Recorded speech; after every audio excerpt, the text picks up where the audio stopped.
Dan Daniel adalah pola yang luar biasa dari seseorang yang dengan doa dan puasa dan syafaat. Dan syafaat mengubah sejarah bangsanya. Izinkan saya membaca ayat-ayat yang saya kutip dengan cepat. Daniel 10 ayat 2 dan 3. Pada waktu itu, aku, Daniel, berkabung 3 minggu penuh. Makanan yang sedap tidak kumakan, daging dan anggur tidak masuk ke dalam mulutku, dan aku tidak berurap sampai berlalu 3 minggu penuh. Periode 3 minggu ditekankan. Nah, malaikat yang datang kepadanya mengatakan berbagai hal. Dan kemudian di ayat 12 inilah yang terjadi. Dia berkata, "Janganlah takut Daniel, sebab telah didengarkan perkataanmu sejak hari pertama. Engkau berniat untuk mendapat pengertian dan untuk merendahkan dirimu di hadapan Allahmu.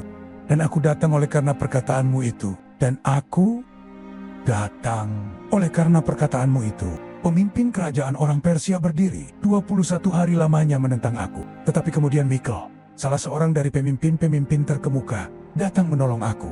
Dan aku meninggalkan dia di sana, berhadapan dengan Raja orang Persia. Jadi, di tengah perjalanan dari Tuhan kepada Daniel, dia ditentang oleh pemimpin kerajaan Persia selama 21 hari. Dan pada akhirnya malaikat Tuhan yang lain, malaikat agung Mikael, harus datang dan bergabung dalam konflik itu. Jika Anda membaca lebih lanjut dalam Daniel, Mikael disebut pemimpin agung atau malaikat yang berdiri untuk anak-anak bangsamu. Itulah Israel. Jadi, secara interpretasi Alkitabiah, ini akan membantu pemahaman Anda.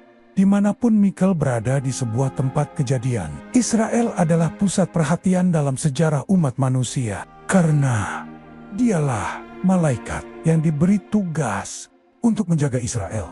Dan percayalah, itu adalah pekerjaan yang cukup sulit.